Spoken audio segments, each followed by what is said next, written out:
Hello,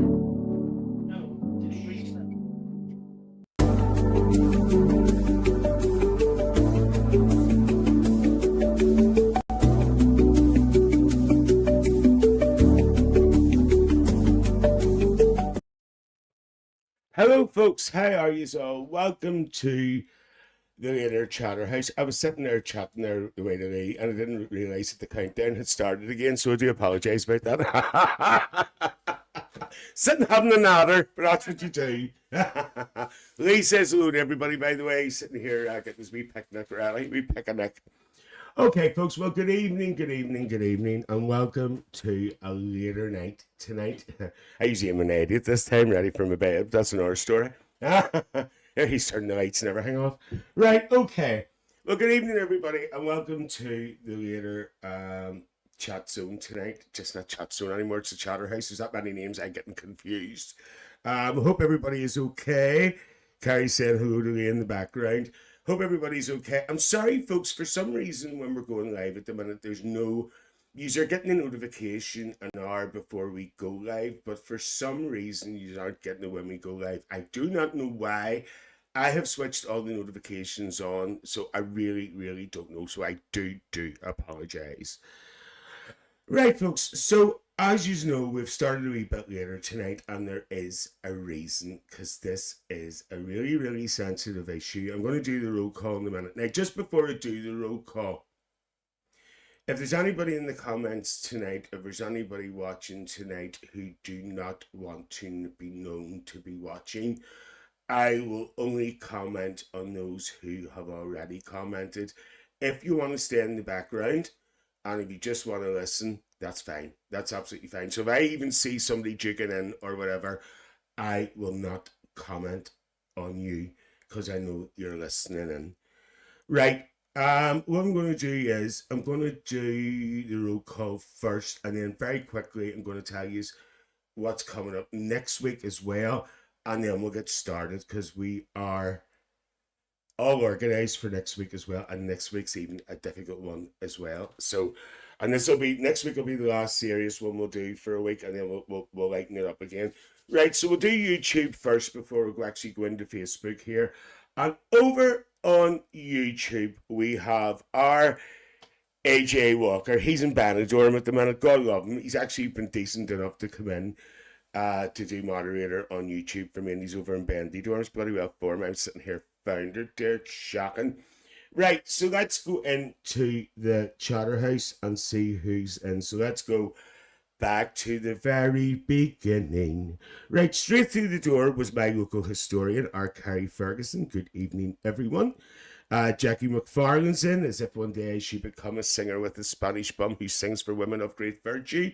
Just popped on here in YouTube. We also have our Matt McGinley here. I was speaking to him today.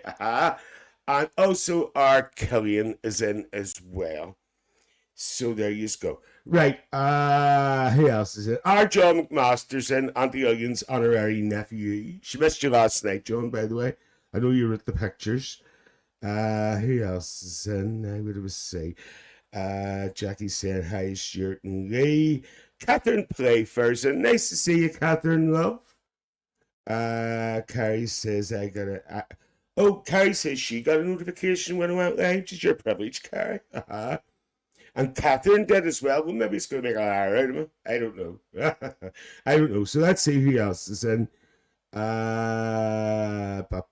Johnny Cahoon's in, my nephew. He hasn't been in for a while. I was actually speaking to him yesterday because I wanted to see if he was all right. Was that yesterday? I can't remember. Stranger in the building. He says, LOL. Catherine saying hello to Carrie. Johnny says, oh my God, it's been so busy. I swear non-stop. How are you? He's saying to Carrie. And Jackie's saying, hi, Johnny. And that's it so far. Right, folks, just to let you know, before we start tonight, next week, we are doing... John says, I missed my Auntie Lillian last night, but I was away watching Nobody 2. Oh, no, rightly, John. By the way, just a wee on a lighthearted note, Auntie Lillian actually did a reaction tonight on YouTube to a song. And all I'm going to say is she was shocked. She was shocked. It's on there now. She's never seen anything like it in her life, and that's all I'm just saying. So if you haven't seen it, go and have a joke. Uh-huh. There's our Tim for Life has just joined us. How you, Timothy? Nice to see you. That's the first time I've ever called you Timothy. Right, okay. So before I start tonight, I just want to say next week we are doing another serious one. And next week will be the last one. The week after we'll do something a wee bit more lighthearted. But next week is going to be about, we're going to look at homophobia. We're going to look at homophobia and also coming out, for people coming out as gay as well. And I have actually got everything prepared for it now. I've been very, very organized, and I was actually watching some stuff today. And all I'm going to say is it's going to cause some debate in the Chatterhouse. Because when I tell you something, see some of the attitudes of people, I was ready for lifting the computer and throwing it through the window, and that is no word of a lie. And this is 2025. So that is coming up next week. So it is. Tim says, Timothy, oh, I do feel posh. Thank you. Sure, that's all right, our Timothy, dear. So there you go. So that's next week, folks. We're going to look at this. I don't want to call it the history of homophobia, but we're going to look at homophobia throughout the years, and also what it's like these days for people coming out as gay or other identifications. So that is coming next week. I actually might do that one a wee bit later as well, maybe at 9 too, but I will keep you informed. Right, okay. So tonight what I'm going to do is I'm just going to bring something up first before we start, and there's a wee ticky there at the bottom. And basically these are contact numbers, folks, that anybody can contact if you are in a very vulnerable situation. You've got the domestic and sexual abuse helpline on 0808 802 1414, and you've also got the Rape Crisis Centre, Northern Ireland. Is 0800 0246 991, and they can also put you through to people on the mainland as well. I'm Michelle Robinson, just walked through the door as well, dear. So, by the way, if you're wondering why I'm coughing, because I have a fan on, and when I have a fan on, it makes me cough for some reason. Right, folks, so these numbers will be there, and hopefully this is all done for awareness. It's really, it's being done for awareness, and I have got the shock of my life from what I've seen and what I have heard. So this is the way we're going to do things. As usual, Stuart's going to read you out statistics at the start, and then we are going to go into, I have 2 videos for you tonight. I'm just giving you a disclaimer now. They're not for the faint-hearted.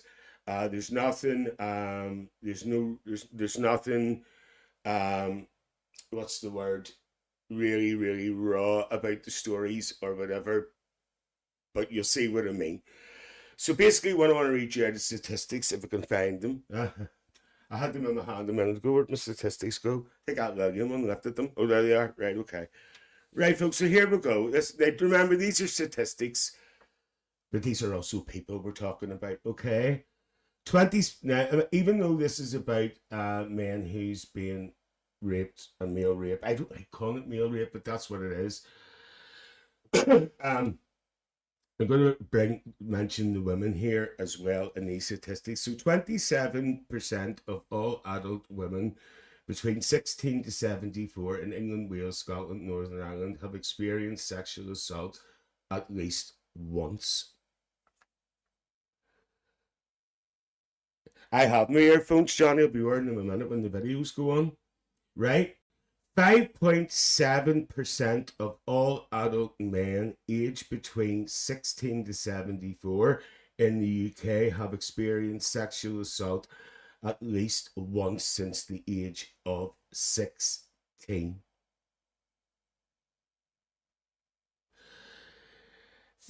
Now, he's ready for this now. Just how long do you hear this now? 4 in 5 men 4 in 5 men are raped and don't report it to the police. 4 in 5 men are raped and don't report it to the police. 5 in 6 women are raped and don't report it to the police. Also, where women's concerned, I don't have the actual statistics in front of me, but where women are concerned, a very large percentage of women are raped by someone that they know. Men usually is a lot lower. And there actually is cases of sexual assault that men get as well from women. So there you go. It's not just men raping men or whatever. It happens to everybody. I just couldn't believe it, really, when I seen this, what I have actually seen. Just a couple of comments here. Tim says, well done, Stuart, for raising these serious issues. And Killian says, I agree, Tim. And Tim says, at Killian. Because that's what we do in the Chatterhouse. I know I do a lot of, William does a lot of comedy stuff and all, but the Chatterhouse is a different kettle of fish. Okay. Right. So tonight, folks, on the first half, I am going to show you a video. And I am doing the same as I did the last time. I will be watching it with you. Johnny says, I'm staying quiet in this matter because I have an opinion on things that everyone wouldn't agree with. That's okay, Johnny. Everybody's entitled to their own opinion. Carrie says, do you think men are less likely to report because they think they won't be believed, or because the stigma that men should be strong and silent? And another thing, Carrie, I actually think as well, we're not just talking about gay men getting raped here. These are straight men too, and I think a lot of straight men are actually afraid of reporting being raped because they don't want to fall under the category of being called gay. I might be controversial in what I'm saying, but I think it's really, really true. I really do think it's true, and shame has a lot to do with it as well, which they don't really have to be, Right, so the first story I'm going to play is here, folks. This is a man just telling a story, right? Now, on the second half, this is something that happened on a bigger scale. And it's going to shock the life out of you, really. Now, one thing I want to say is, before I play these videos, a lot of people go out. And a lot of people, I remember years ago when I used to go out and I used to go to the discos, as they were called, in the olden days, Killian says shame is definitely a big part. Right, okay. When I used to go out, I used to leave my drink sitting. I used to leave my drink sitting on the table when I could dance and go and dance. And that drink could have been sitting there for half an hour to an hour before I came back. Can anybody identify to that? You know what I mean? But now, it just seems to be you can't do that anymore. You can't do that anymore, of the fear of someone putting something in it. Because most of these drugs that they're putting in it, there's no taste of them or nothing. There's nothing there to indicate that there's anything in your drink. John saying, Carrie, probably a bit of both. And Carrie says, John, that's what I'm thinking. A lot of shame and stigma that prevents people coming forward. Right, folks, so I want you to sit back and listen to this poor man. Now, this started off, Carrie says, I would never do that. Always been so scared of being spiked. Well, Carrie, I'm going to be honest with you. I did. I was silly in those days, years ago, because you just didn't think. I think that's the problem. And I'm actually going to share a couple of experiences I had at the end as well. Now, I'll be honest with you, I haven't been raped or anything, but I'll share what I went through at the end, okay? Right, all right. So what I'm going to do is I'm going to bring this video up, and this is a man who basically met a friend. But I want you to listen to certain aspects of this story, and I will pause as we go through. We'll do it like we do the other videos, because there is some significant things that he says, okay? Right, so here we go. Put the earphones on so there's no echo, and here we go. Right. Have it all ready. There's the black box, and off we go. This is Jonathan. This is Jonathan, a male rape survivor, tells his story. Okay, folks, this video is about 11 minutes long, but I will pause it as we go. All right, here we go. The evening of the 26th of June 2005 has certainly had a life-changing effect on my life. The day for me began just like any other, and yet it ended very close to destroying me. And I've relived every detail of it in my mind many thousands of times, and I'm still learning to cope with it even today. The build-up to the rape began about 4 months before, and a man I'd got to know initially through my place of work. He gained my trust, and we built up a friendship. And having many interests in common, we'd meet 2 or 3 times a week and spent long periods discussing these interests at length over a drink. But there was never an indication of any sexual interest from either party. He was a very well-educated, well-spoken man in his mid-40s, and by his well-dressed designer appearance, he certainly gave me the impression of being successful in his job too. He was a very affable guy with a great personality and sense of humour, and he enjoyed life. He travelled extensively and had a great knowledge of many places, so it made him very good company to spend time and socialise with. So never on any of these occasions did I feel threatened or comfortable with him at all, or to suspect his motives. The reason he supposedly came into my hotel that very first time we met was to purchase some cigarettes, and yet I never realised until after the assault that in all the subsequent times we met for a drink, I never once saw him smoking. So there you go. This is a well-educated man, very well-spoken man, very well-dressed man, seemed to be very successful in his job. He used the excuse, this man must have been staying in a hotel, he used the excuse that he called into the hotel to get cigarettes, but not once did this man see him smoke a cigarette. So what does that tell you? And for me, for most smokers, the two things go hand in hand. So maybe that was his way of making that initial contact with me. And later that evening, I made a very rare visit into town to join some friends who were celebrating a birthday. So I had a couple of drinks with them before they left for a nightclub. And I was finishing my drink, and I was more than a little surprised to feel a tap on my shoulder and find that man from the hotel smiling at me and asking if I'd join him for a drink. So I accepted, and we chatted for about 40 minutes before I went home. We arranged to meet again later the following week. So I asked him if he wanted to swap mobile numbers, but he declined, saying that most of his friends travelled up north like he did, but they condensed their working weeks into 3 or 4 days, and so they worked quite late into the evenings to compensate for the time. So he always switched his mobile off when he left the office at 5ish, so that he wasn't disturbed with work calls all evening.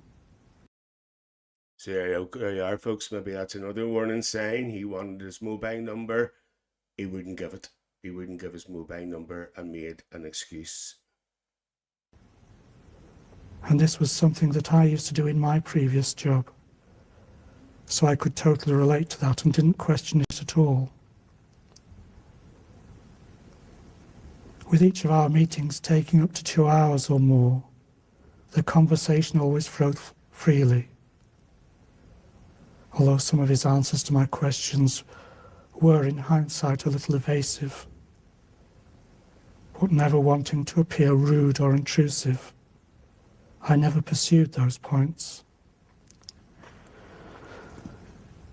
But on Sunday the 26th, he called into the hotel in the morning to cancel our evening out, due to him having worked most of the weekends, tying up the loose ends of his soon-to-end contract, and being very tired. So I suggested that instead of going out, he might like to come to my home for a takeaway and a few beers, and just chill and relax for a few hours. And having known him for 4 months, I had no doubts at all about inviting him to my home,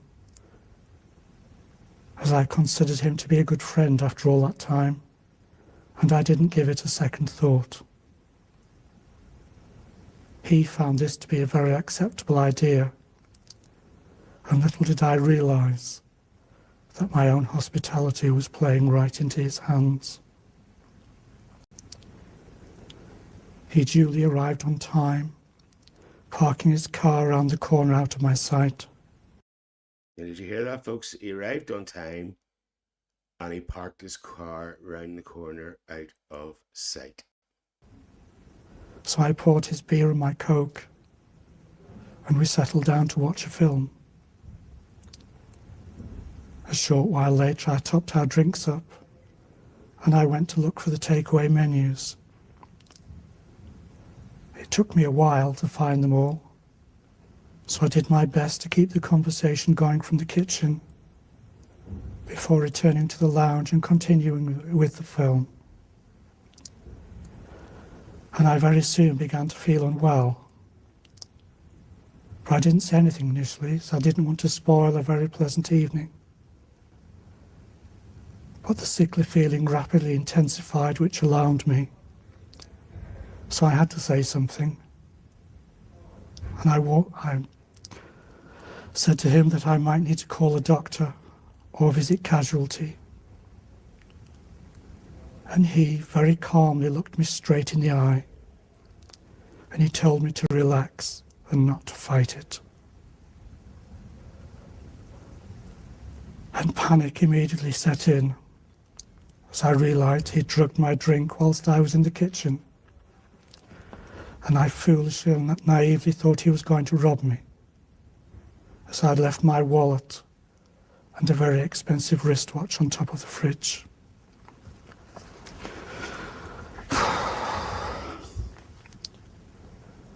I tried to leave the room to make my way to the front door to call for help, but I lost consciousness and didn't make it.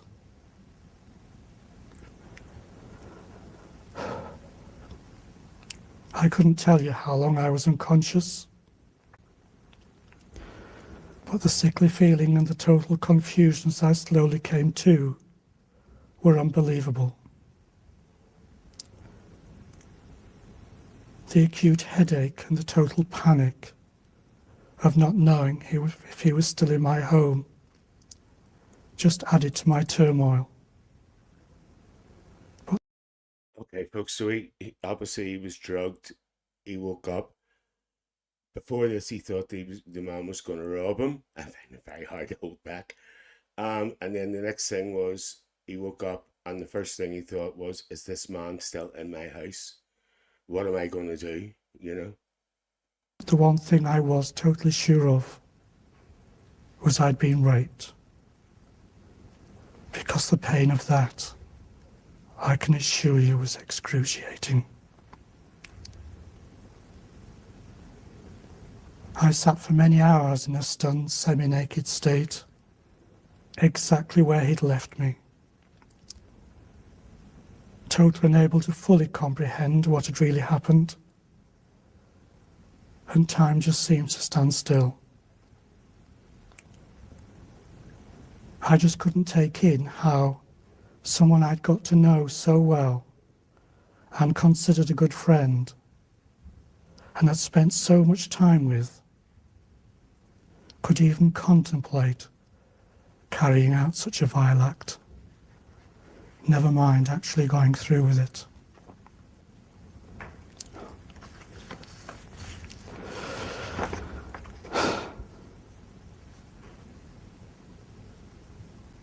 Prior to being raped, I was a friendly, trusting, easygoing guy always willing to help others and do them a good turn.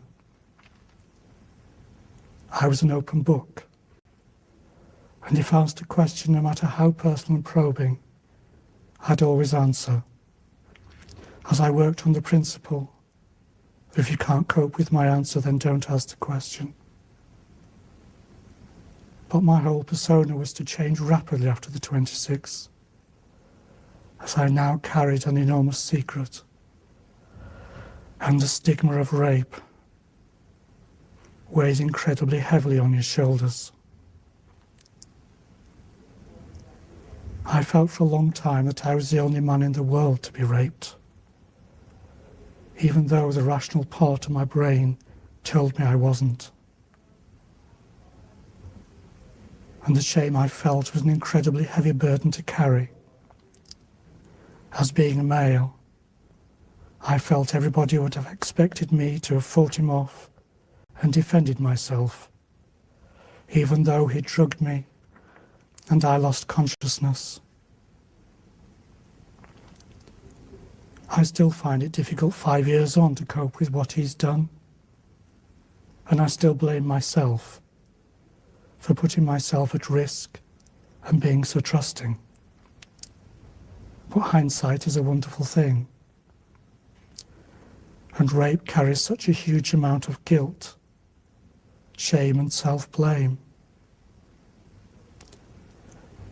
And accepting that the 4 months we'd been friends was no more than his grooming period is really hard for me to accept. And I just can't help but blame myself.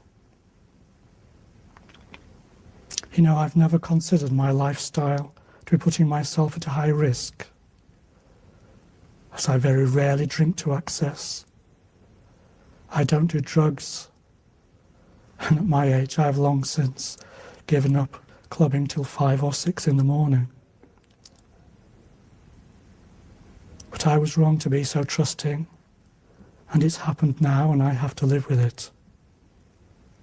But I'm not sure I'll ever totally trust anybody anymore, and I'll certainly never ever leave my drink unguarded or out of my sight again.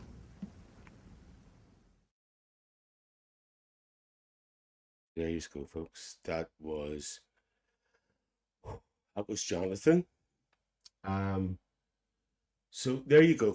You know, he said a couple of very, very important things there. You know, some of us can be very trusting. Some of us can be too trusting. I know I can be, and I've learned through being too trusting, but never to the extreme of this.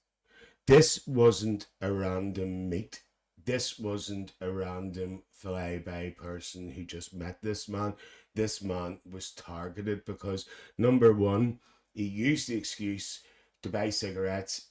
He never smoked once. He had drink, and as that man says, they come hand in hand. And he didn't drink once. It was all planned, and he was groomed.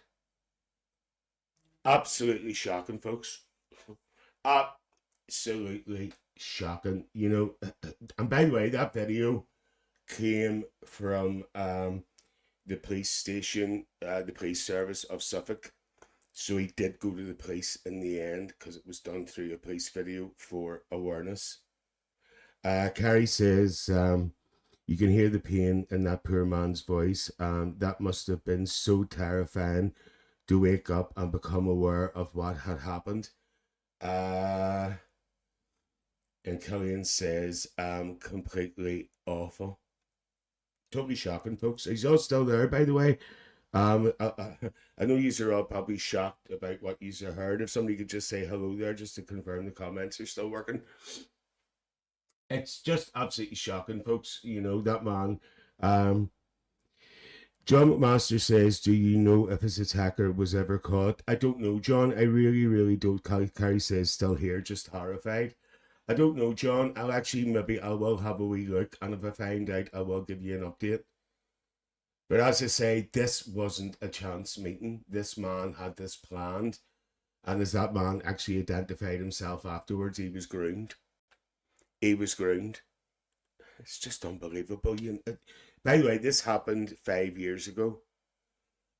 And that video was done recently. So it's taken him 5 years to tell that story. And if I could shake his hand, I could do it. And I'm so proud that he did it because it took a lot of guts. Really, really did. It's just look, you haven't heard nothing yet. You haven't heard nothing yet. Carrie says hopefully he would have been able to identify him quite well, but relying on that is hopefully is to get justice. It must have been horrendous. And by the looks of it, this folks as well, this wasn't a relationship basis thing. You know, these two men, as that man said, this wasn't a sexual thing. You know, he wasn't sexually attracted to him.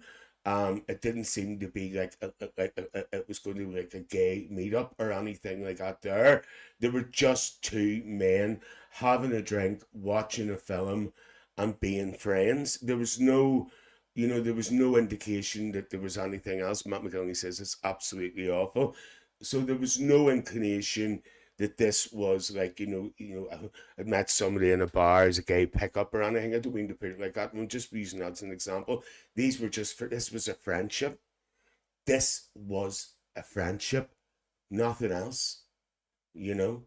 Right, folks, what I'm going to do is I'm going to take a break for 2 minutes. I'm not playing no videos in the break or anything tonight.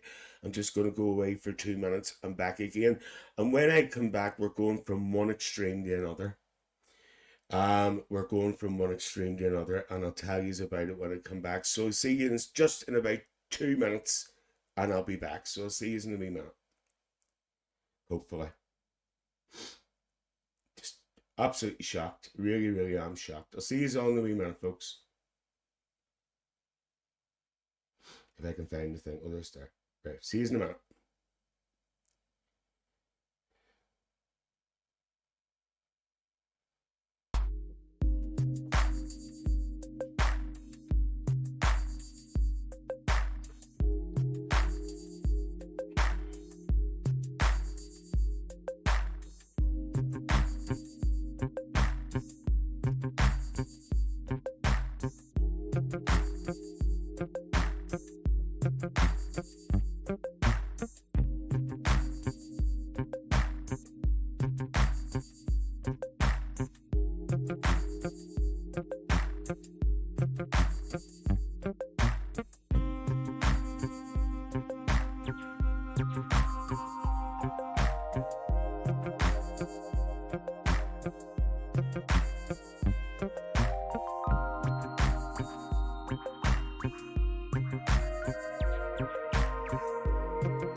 Okay, folks, so we're back. As I said, it was only a wee couple of seconds break, so everybody gathered themselves together after that shock. And Carrie's just put a comment out. That was the scary part. It wasn't a hookup or a casual fling or anything that could have been misunderstood or explained why. It was literally just made to feel like they were friends. It was pure grooming, and that is despicable. Absolutely, I totally agree with you. You know, very quickly, folks. Years ago, when I used to drink, as you know, I'm a recovering alcoholic. When I used to drink, I wasn't raped or anything. I'll just share this very quickly before I go to the next video. I actually went to a house one night, and this is a person, me, who could drink a lot of alcohol. And I went to a house one night after being in a bar, and I was with a couple of other individuals, and I asked where the loo was. There was only two other people there, and basically they said, no, before I asked for the loo, they said, do you want a drink? And I says, yes, I have a drink. Pardon me, now I only had one drink in that place, and it was like a tin of beer or something, right? I'd say after I had that tin of beer, I just didn't know what was going on. I didn't know what was going on. Everything was all hazy, fuzzy. I felt sick. I felt absolutely brutal. I asked where the loo was. They basically told me where the loo was, and I found the loo. And when I came out, the next thing was I felt a hand on my back, and it pushed me down the stairs. And as a result, I dislocated the shoulder, which gives me bother today. When I went down the stairs, I needed an ambulance. They told me that they had phoned an ambulance, and it actually turned out that they didn't phone an ambulance. They had phoned the local taxi company where I used to work to come and pick me up. Basically, if they had called an ambulance, it would have caused attention, and basically they didn't want it.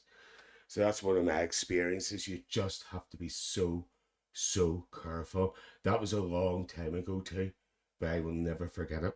Catherine says my brother and a couple of his wee friends were all, what? Catherine, you sure you want to share this, love? My brother and a couple of his wee friends were all raped by a man who back in the day invited them in to play board games. I'm not getting into trouble, okay? Hold on. I'm not getting into trouble for talking about him as he is dead. I just heard you mention grooming, but back in the day, you wouldn't have knew about that, Catherine. That's a very, very personal story you shared there. Thank you so much. Don't worry, you know you're in a safe place. Unbelievable. Killian says here, I had been spiked on a night out, but thank God security got me first instead. I left my drink for less than 2 minutes. So there you go. And Carrie says, God, Catherine, that's awful. I hope your brother and his friends were able to overcome that trauma. You still realize, folks, what's going on out there. It's so shocking. And talking about shocking, let's go into the next story. Now, this story is more of, how can I put it? It's more of a serial rapist. And the Killian says, Catherine, I'm so sorry, Catherine, to hear that. I'm just going to tell you, this is a serial rapist, folks. Now, the people who are talking in the video are American, but the case happened in Manchester. And this is going to shock the life out of you. Again, there's no details, sexual details given or anything, but there's a couple of aspects of this story which you're going to find really, really shocking.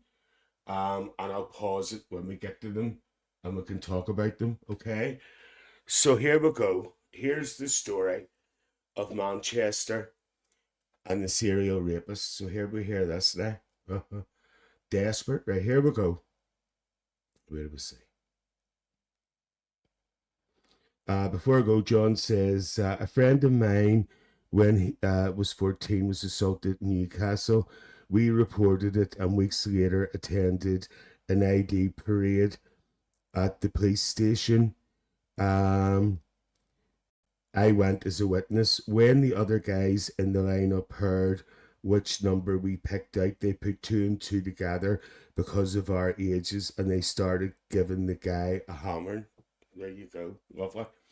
Right, okay, so here we go. We're going to Manchester now. As I say, I'll do the same thing. I will watch this with you. And there's a couple of points that I want to bring up about this. So let's watch this. Again, it's American accents, but it's based in the UK. Can you imagine that you're out for a celebratory night with friends when all of a sudden you black out, later coming to, but unable to remember where you are or what happened to you? That was the terrifying reality of one young man from Manchester who would become the victim of one of the most evil serial predators in history. This is Reynard Sinaga, as he wanted the world to see him. His social media accounts full of grinning photos of a student having fun. But Sinaga has many faces, and behind the mask lies the truth. A depraved monster said by prosecutors to be one of the most prolific rapists in the world. Now this victim is sharing his shocking story of surviving his nightmarish encounter with this monster. How did he end up finding out the truth about what exactly happened to him? Let's keep watching to find out. This victim, identified only by his first name, Daniel, decided to come forward after going through this horrific experience because he thinks it's important for the world to know that it's not just women who can become victims of assault. There are many male victims too, but it can be especially hard for them to open up about their experience. When Daniel decided to share his story, many urged him to hide his face so people wouldn't be able to identify him. But he Sorry to stop this, folks. By the way, see if they mention the word rape or assault or anything, they take that word out. So it's not the video breaking up. It's just they have to take it out for YouTube, okay? So here we go. decided against this, saying he has nothing to be ashamed of. Daniel began his story by describing the night he would encounter one of the most famous predators in history. It started as a great night. It was his birthday, and he was enjoying an evening with friends, sharing food and sipping cocktails. Manchester's just buzzing. It was new, it was different. When everyone finishes work, everyone goes out. I felt like it was a mini London. Yeah, I loved it. After a while, it became time to leave, so Daniel's friends went outside to wait for a taxi. But Daniel had to use the restroom, so he stepped aside to a back alleyway. Moments later, everything went black. The next thing Daniel knew, he was waking up on a couch that was not his own, with no memories of what happened after he walked into that alleyway. It was as if the whole rest of the night had just slipped from his mind. Now, he didn't know where he was. So I just sort of went up an alleyway. And that's it. Like, I don't remember anything after that. I was on a couch when I woke up, fully dressed. I just sort of opened my eyes and I felt groggy. I didn't feel right. But I thought, this is like a hangover and you don't know what's happened. I just laid there for 5 or 10 minutes trying to piece it together. Could not remember anything. But what Daniel soon realized was that this wasn't just an ordinary hangover caused by his celebrations the night before. This was something far darker and more sinister. As Daniel tried to piece together what was going on and where he was, he looked to his side and noticed someone's feet walking out of the room. He didn't know if it was one of his friends or a complete stranger, but the one thing he did know was that he was in an unfamiliar place and Okay, folks, so he woke up in the flat, didn't know where he was, thought he had a hangover, realised it wasn't a hangover. He thought maybe he was in a friend, somebody's flat or something had happened. But then he was aware that there was somebody there, and he didn't know who it was. in danger. So he pulled himself to his feet and ran out the door as fast as he could. Daniel hoped that his partner or one of the friends that he had been celebrating with the night before would fill in the blanks about what had happened and how he ended up in a strange apartment. But once he arrived home, he would discover that they were all just as confused as he was, claiming he had just disappeared without a trace, causing them all to worry. And then, I got home and he said, "Where have you been?" And I've been calling the hospitals and worried sick. And what happened? How did you just go? Obviously he accused me of, well, where have you been? Who have you been with? And I knew I hadn't done anything like that. I knew that wasn't in me, but I couldn't explain where I'd been. Daniel was still confused and disoriented. For the first time, he suspected he may have been drugged while out the night before. Was it possible that someone had slipped something into his drink? Even suspecting that someone may have tried to take advantage of him, Daniel did not think to call the cops. After all, he had no proof. That is until later in 2017 when a major headline hit the news in Greater Manchester. A young student named Reinhard Sinaga had been arrested, and the crimes he was accused of were nothing less than shocking. The cops claimed that they had found evidence on Reinhard's electronic devices that connected him to more than 200 victims of assault-related crimes. It was an incredible number. How could one person be responsible for hurting that many people and manage to get away with it? Not only that, but Sinaga would record these horrific assaults on camera and then save the footage on his computer and other devices so he could watch it back later. In many cases, his victims were drugged and didn't even know that they were being recorded when this was happening to them. It would come as a disturbing shock to Daniel when the cops arrived at his front door one day to talk to him about Sinaga. They suspected he could have been a victim of Sinaga's without realizing it. At first, there was no way he thought that this could be possible. But when he looked into the eyes of one of the female officers, he realized that she recognized him from the disturbing footage evidence they had found on Sinaga's devices. That was when the reality set in of what actually happened, that strange time he woke up confused and disoriented after a night. So you are, folks. He hadn't a clue what had happened, tried to get on with his life. Then all of a sudden, the police landed to the door, told him that he could possibly be a victim of this person. He didn't believe it. He seen the look in the policewoman's face, and as far as you know, he was shown pictures of him there. But yet to that day, he didn't know. Of partying. Reinhard Sinaga had drugged him, taken him back to his apartment, and assaulted him. He then took pictures of him when he was unconscious. When the police turned up, I could see the way she looked at me, that she recognised me. I'm sorry. Daniel didn't want to believe that this was true, and that he was truly one of Reinhard's over 200 victims. But tragically, the cops had proof. They showed him pictures they found on Sinaga's phone. One of them was a picture of his arm that showed Daniel's unique tattoos. It was then that any doubt he had was erased, and he had to accept that this really happened to him. Daniel described the sickening feeling he had experienced when he saw the photos of himself lying in such a vulnerable state, completely unaware of what was being done to him without his consent. In fact, So how would you feel? How would you feel? Police landing to your door, you weren't aware of what happened, and you're being shown photographs of you in a vulnerable state, and him doing whatever? I just don't know what to say. I really, really don't. Carrie says, what a horrendous way to learn you've been attacked, that poor man. he said that he appeared to be so still and out of it in the pictures that it almost looked like he was dead. Because one of the photos, I said, no, I don't think that's me, you know? And then I looked again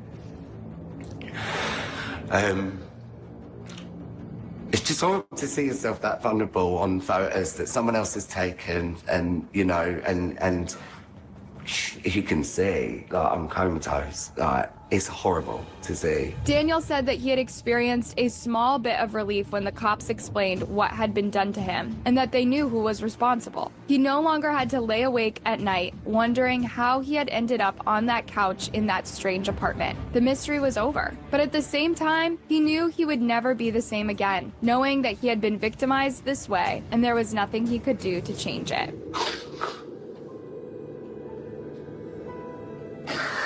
I so wish it wouldn't have happened. Through the support of his family and friends, Daniel has had to put his life back together since finding out what happened to him. But tragically, he is only one of many other victims that have had to do the same as a result of Reinhard's monstrous actions. Sorry to pause again, folks. Just want to read a couple comments out. There's a member in there I've never seen before. You're very, very welcome. DIC556 says, I don't think people talk about issues like this enough. Absolutely. That's why we're doing it. And by the way, welcome to the Chatterhouse. And also, AJ says, Killian, I am horrified. So there you go. Right, now we're going to hear about this man and who he was and what his upbringing was. Carrie says, I'm glad he had the blanks filled in. But what horrific blanks to be filled in. God love Daniel and all those others who were attacked. Right, let's carry on. Let's hear this man's background, this attacker.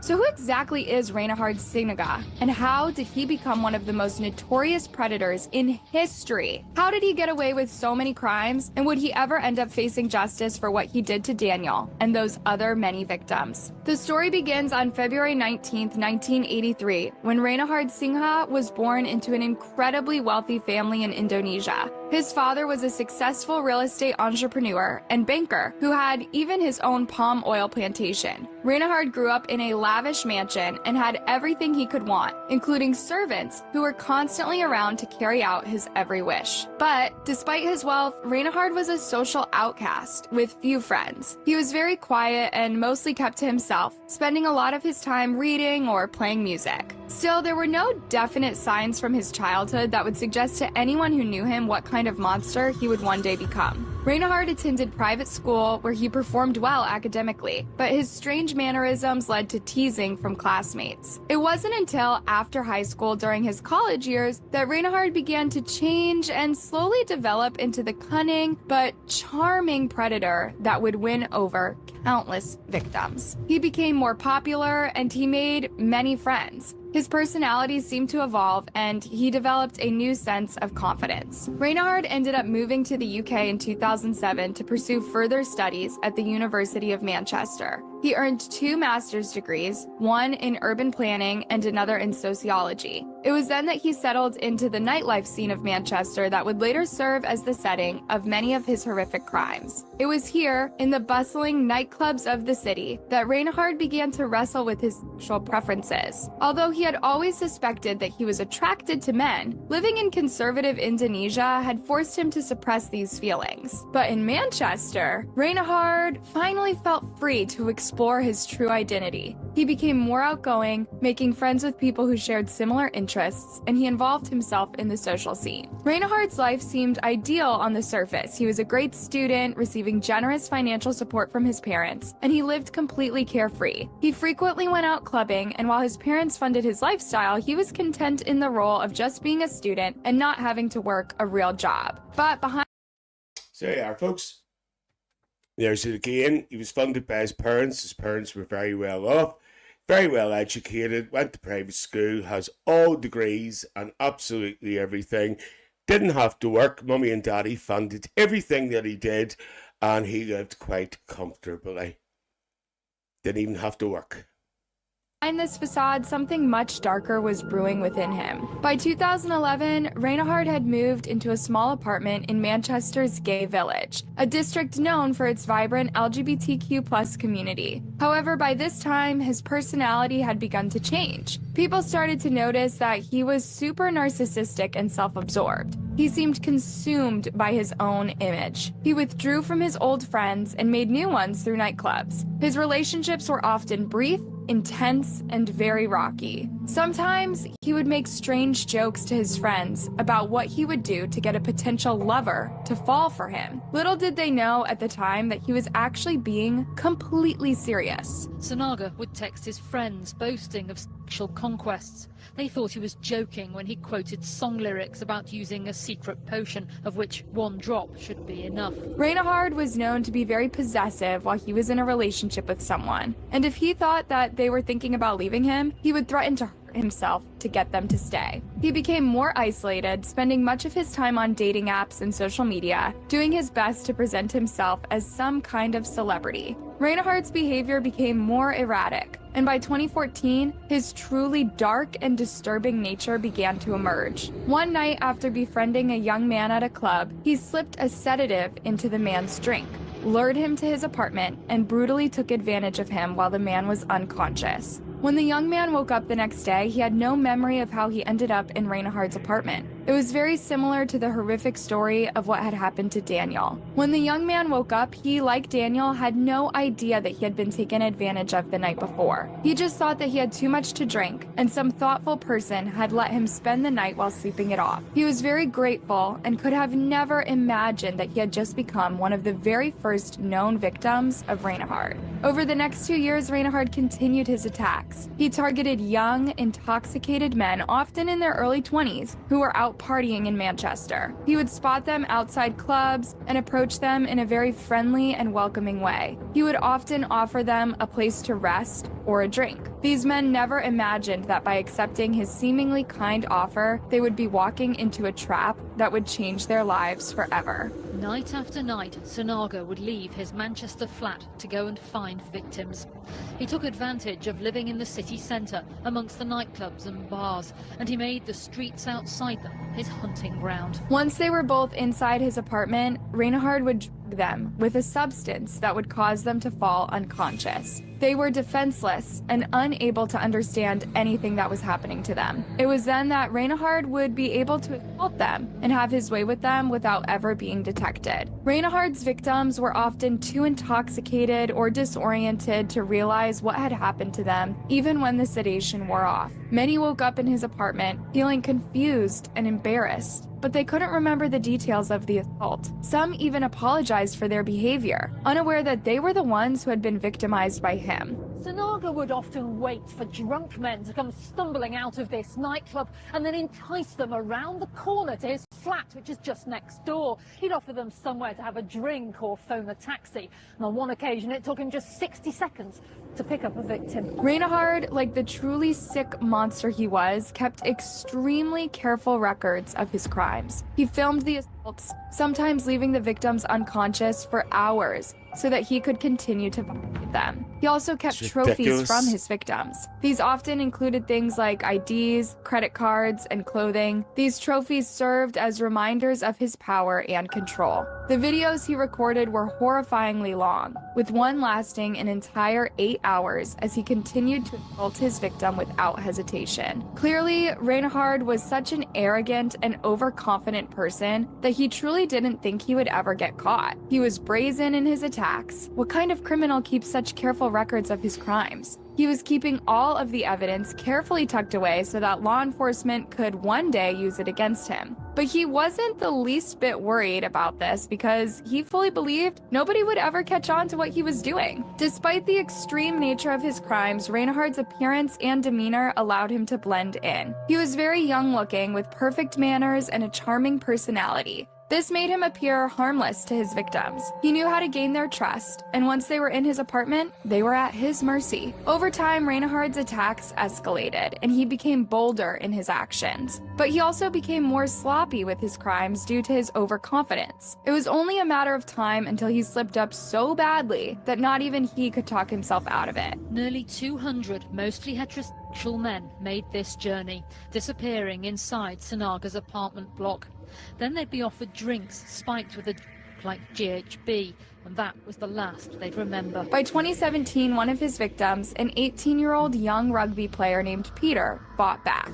Peter had been drugged and horribly assaulted, but managed to regain enough consciousness to confront Reinhard. What followed was a brutal fight, during which he attacked and viciously beat Reinhard badly enough that he had to be hospitalized. But after everything was over, Peter had managed to escape. Peter went to the cops and told them everything. Despite his story, they saw how badly beaten Reinhard was and believed that he had been the actual victim. It wasn't until they looked through Reinhard's phone that the cops discovered the horrifying truth. Peter hadn't been lying to them.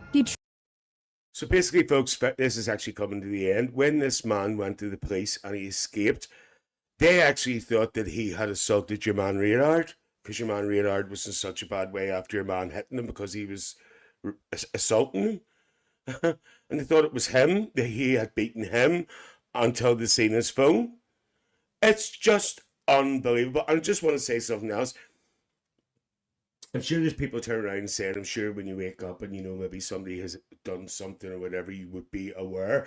But apparently these drugs were so powerful, you weren't aware that anything had happened, even when it wore off, as the video says. So we're just coming to the end now. Truly was a victim of Reinhard, but he was far from the only one. They couldn't believe what they saw on it. The rapist had filmed each of his attacks. They found hundreds of hours of video. The cops discovered countless incredibly disturbing videos that captured shocking crimes. Reinhard had been filming nearly all of his assaults. This discovery led to his arrest. Later, a search of his apartment revealed hundreds of videos, photographs, and trophies. There were more than 800 videos of assaults videotapes throughout the 2.5 years. The investigation 800 revealed the videos. full scale of Reinhardt's crimes, which took place in 2015 through 2017. There were at least 206 victims, but there are likely many more that have never come forward. A lot of these victims were abused more than once. Many of them did not know that they had been taken advantage of by Reinhardt until the cops found the video evidence, identified them, and told them the horrifying truth.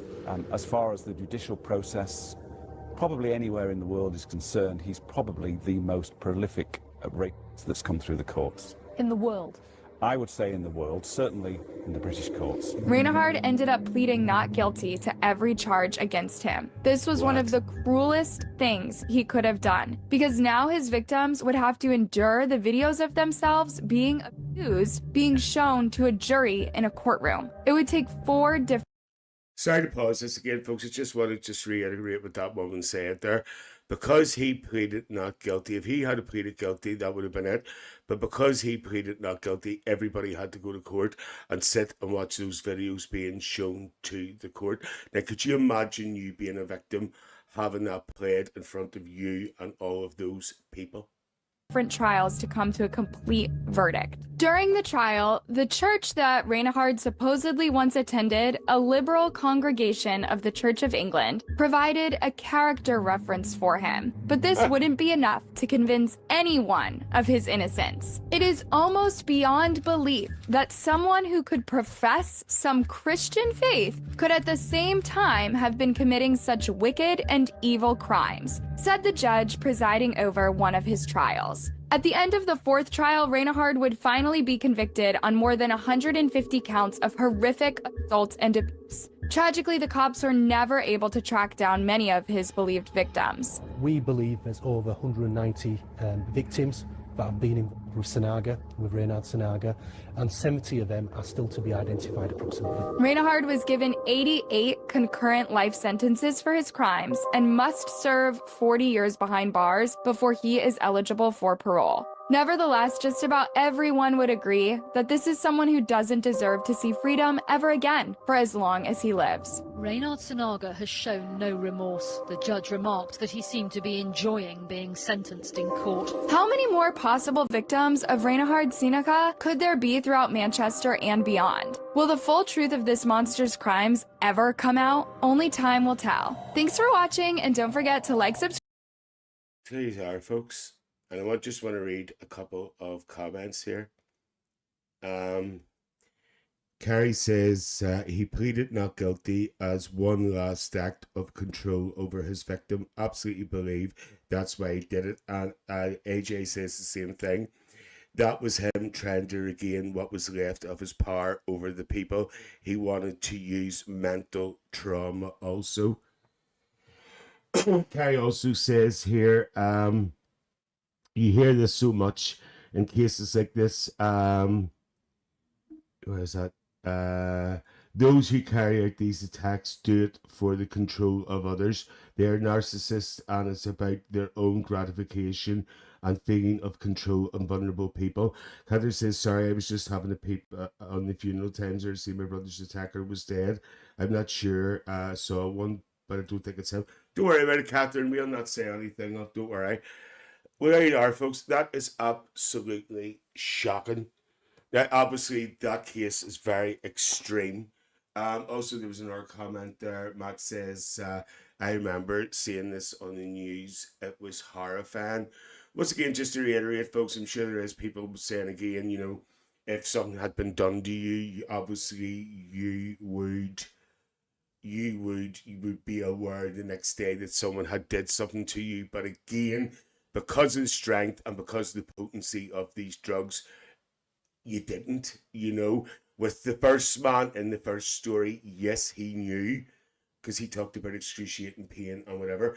But because of these powerful drugs that this monster used, the people didn't know. Now, could you imagine, again, sitting in your home after all that time had passed and the police coming to your door telling that you're a possible victim, then coming back and then showing you photographs of you in a vulnerable position, out of it, taken by him, and doing whatever to you? It is absolutely shocking. It is really, really shocking. Words just leave me. It really, really has. Once again, folks, if you know anybody who's suffering or anybody who is going through stuff at the minute, don't forget there's a domestic and sexual abuse hotline on 0808 802 1414. And also, you've got the Rape Crisis Centre, 0800 02 46991. And also, if in doubt, you can ring 101 and the police.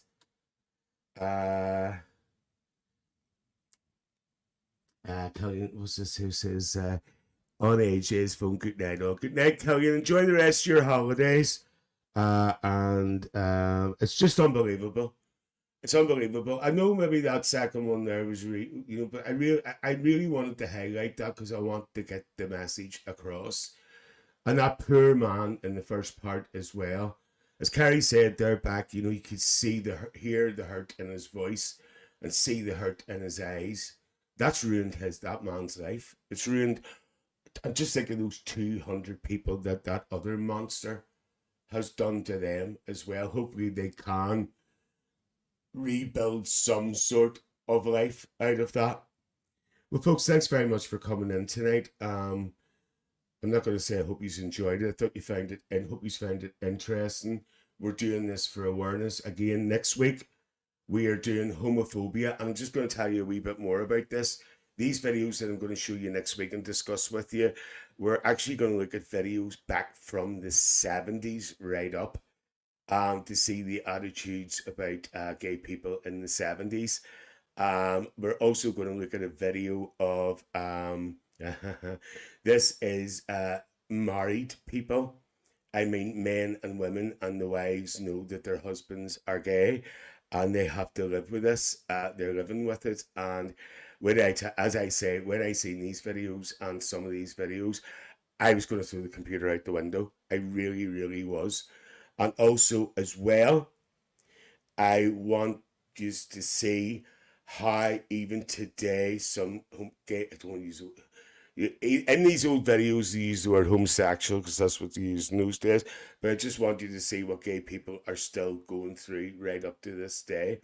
Yes, I know it's not for everybody, but I try to cover everything for everybody, folks. That's what the Chatterhouse does.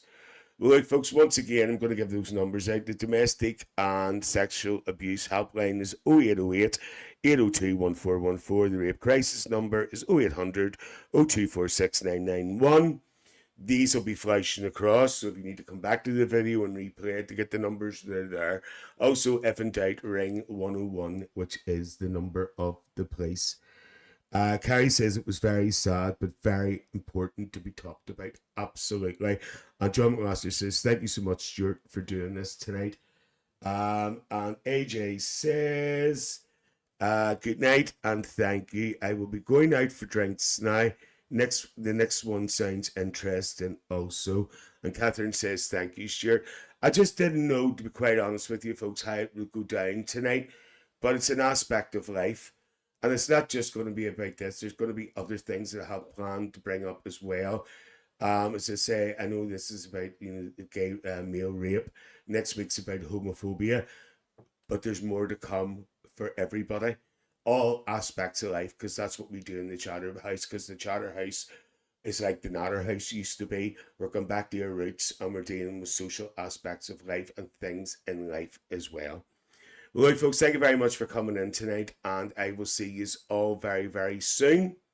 You look after yourselves and take care. Night night.